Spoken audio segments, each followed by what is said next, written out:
Oh God, you might be a while. I'll come back after lunch. Yeah.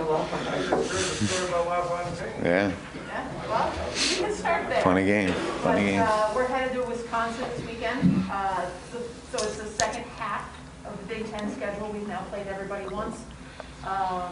So the second half begins at Wisconsin, and then we'll be home again next weekend for Ohio State before having an off week. So I'll let Dan talk about the way the schedule kind of plays out and what we're going to be looking at this weekend.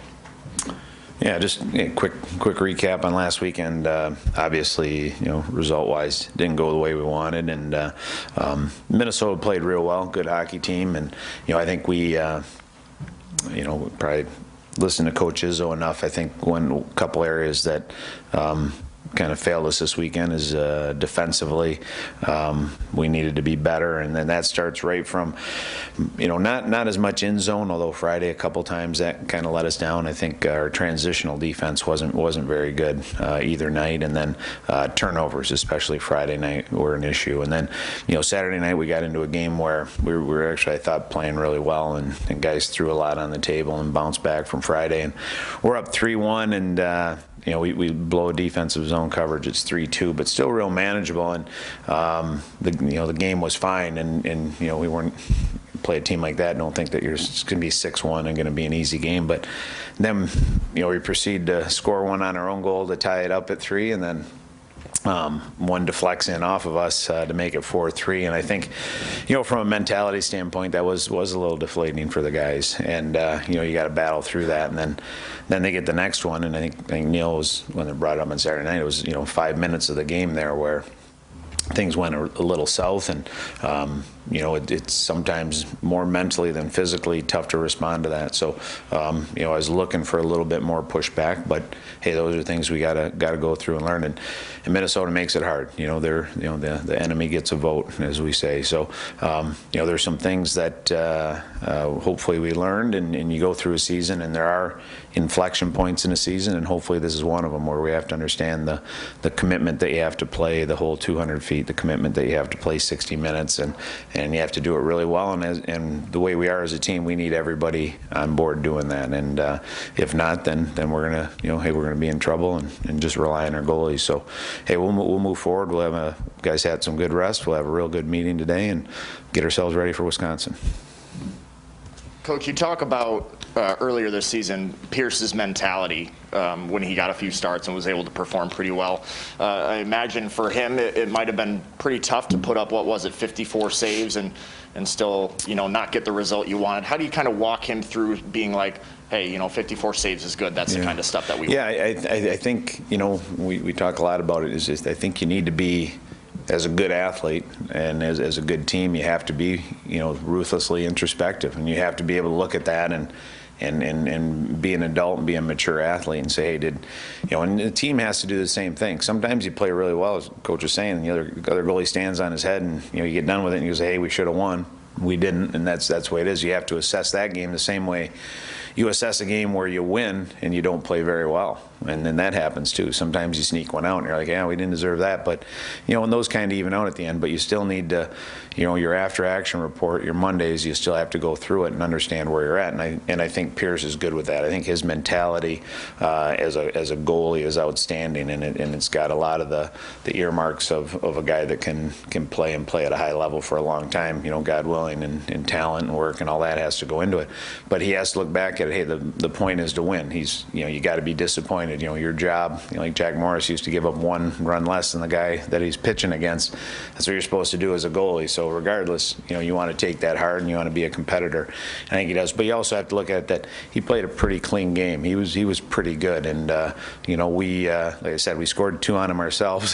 So probably I think only 4 should count against him. But, and then there were some coverage issues on it. He was outstanding. So, you want to take that confidence, but you also you got to have that humbleness of, hey, we didn't win and we got to be better. So I think the team should, he played well. I wouldn't say the team played well, but you want to take the same approach both individually and as a team. And I think his head's in a good spot with that. Joe does a great job working with them and bringing those guys along.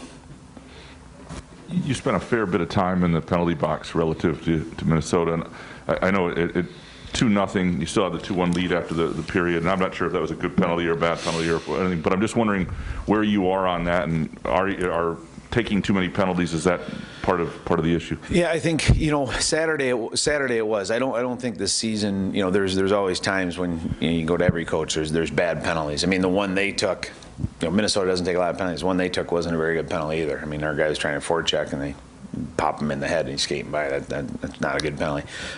Ours weren't great. They weren't awful. They weren't retaliation ones, but the volume of it that night, you put a lot of pressure. You look at a guy like Jagger Joshua, who, he and Nico Mueller do a lot of penalty killing. Plus, they have to be our checking line. So now, all of a sudden, you get 7 penalties in.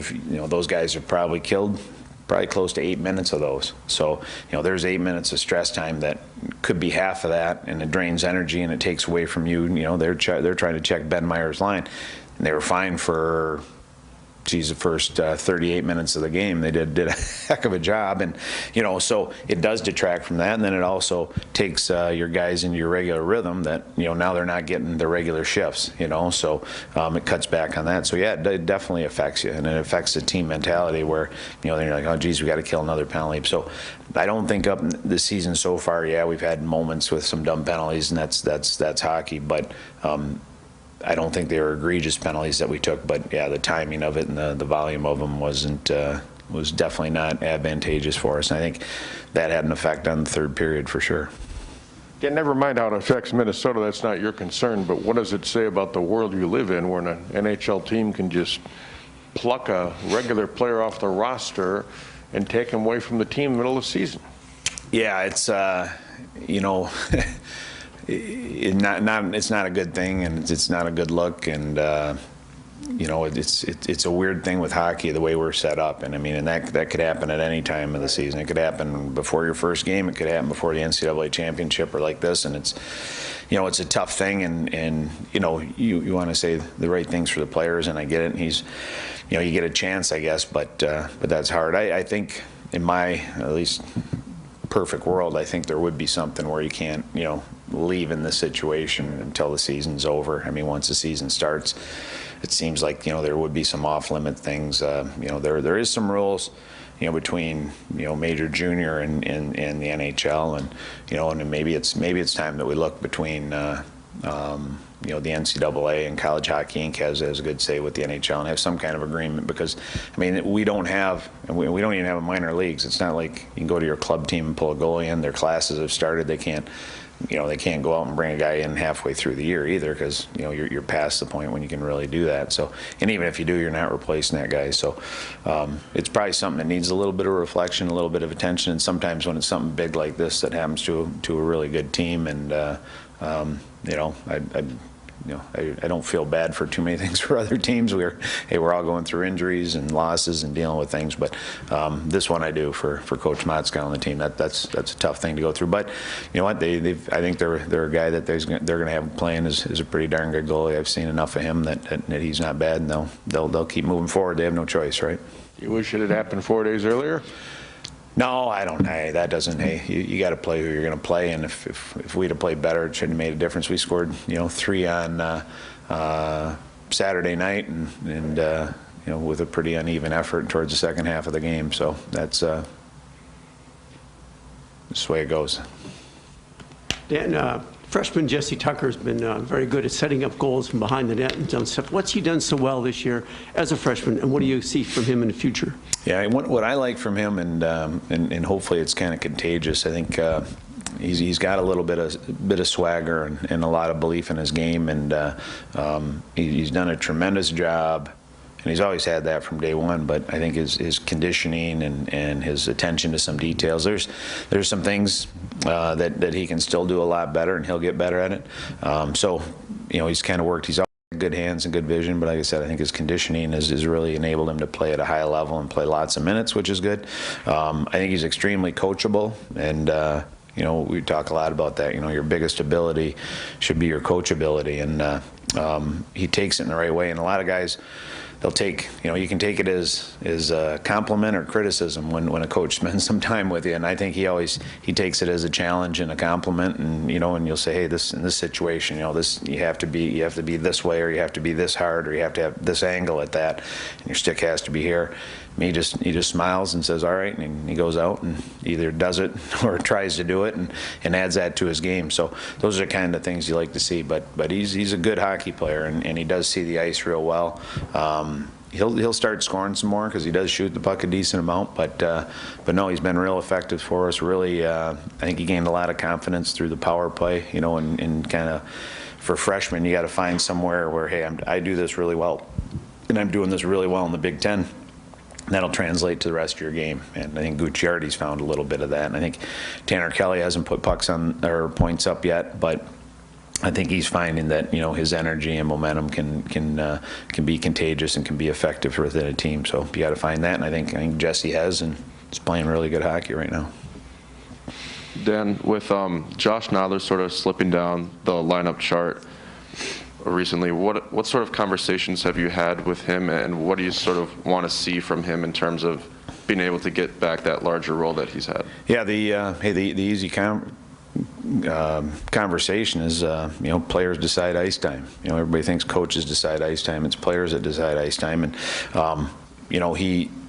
that line had been real good for us, and whether it's him or the combination or the other guys, we decided to split it up a little bit and kind of move some parts around. And I think right now it's kind of like what we were just talking about with Jesse, where you feel good about your game. Josh is a tremendously hardworking young man. He's very conscientious to a fault. Sometimes he wants things to be perfect all the time, and those are all great attributes. But sometimes that can get in the way, and sometimes you just have to kind of just let it all hang out and kind of get rid of that conscientious part and just play. And I think, I've been through this with other guys that are like that. Like I said, it's all his characteristics are, hey, if you want to marry my daughter, I want that young man to have all those characteristics, but you got to sometimes be a little bit of a gunslinger and have that real short memory as a good big time player. And he'll get through it. Like I said, I've been through this with other guys, and he works so hard and cares so much that it'll come around. And sometimes, again, like we were saying, Jesse, you find a little bit of success and you feel a little bit better. And he, like the team, will get to work on that this week. Dan, you've had a number of games that were sort of pairwise opportunities, so to speak, and now you go into a game against an opponent you've beaten twice that is more a game that would hurt you if you lost in the series. I'm just wondering, from a mindset perspective, does that take a different level of focus from the team? Is there concern about that or anything like that? Yeah, I think if let's just say, say we were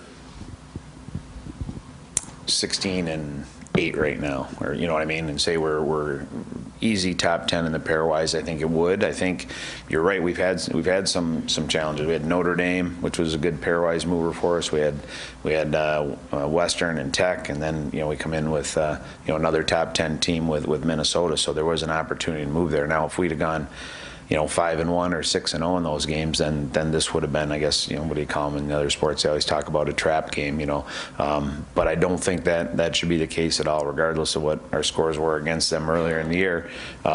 We try and align the guys up and say the most important game and the biggest game of the year is the next one, and that's where you got to be. So are we alert to it? Sure, but I think the way the last couple of games have gone, hopefully we've got their attention, and I'd be disappointed if hey, outcomes, those take care of themselves. But if the effort and the confidence and the camaraderie isn't there on Friday night, and but that's the evolution of a team, and that's what we want to see. And we've got good leadership, and hopefully that's what shows up on Friday. Coach, after a loss like that, how does a team you've seen so far evolves and kind of been able to push through that and just kind of refocus on a team like Wisconsin? Yeah, that's been coaching a while, and that's the art of the deal. There's an art and a science, and that's the art. And if you can figure out a way to, like, I look at it, and I got done watching. I watched some on Saturday and watched a lot yesterday of our games, and I got done with it, and I'm kind of backwards sometimes where I get some confidence. I'm like, well, if we had done this, this, and this, we could have won, and we can do this, this, and this. So me, I feel better if I get done watching tape and I say, hey, we could have done things better to win the game. There's games, and I don't know, I've been well over 1,000 games now, and I mean, there's some where you play and get beat, and you're like, man, I don't know. That's when you lay awake at night, and you're like, I don't know what we could have done different. You know what I mean? Other than maybe switch out teams. But I didn't have that feeling. That's a good hockey team over there, and we've got a good hockey team in our locker room. And for me, I get confidence out of that, and I look at it. It's all right. Well, I told the guys after the game. I said, hey, put some on the coaches. We'll get something ready. I said, you guys feel bad about this. Take your 12 hours or whatever, but tomorrow rest up, get some good food in you, and come ready to work on Monday, and we'll have a plan. And that's, hey, like I said, that's the art of it. Getting, if you can figure out a way to get confidence out of some tough situations, then that's our job, and then I'll get working. And I think I got a meeting with the guys in about 45 minutes. So. When it comes to not overlooking anybody, obviously a sweep over Wisconsin at home, now going to go see them in their house, what type of ways are you just trying to make sure that this team is prepared game plan wise to be ready for what they're going to present to you? Well, as I told Graham, I mean, we have no, there's just that shouldn't be anywhere, even in our frame of mind. You know what I mean? We're not, like I said, if we were the top 4 team in the country, maybe I'd be worrying about, hey, we gotta, we might look past this, or this might be a trap game, and we have no business, and it'd be a disappointment if guys looked at it like, oh yeah, this is going to be an easy weekend or something like that. Wisconsin's, all the Big Ten teams are good hockey teams. Those were 2 good hockey games here. We made some plays late to get us through it. That was great. They just had a good weekend or a tough weekend against a pretty good opponent. 2 good games against Ohio State that both went down to the wire. So we anticipate it'll be a tough game. It's on the big ice, and yeah, we don't have laurels to rest on. How's that?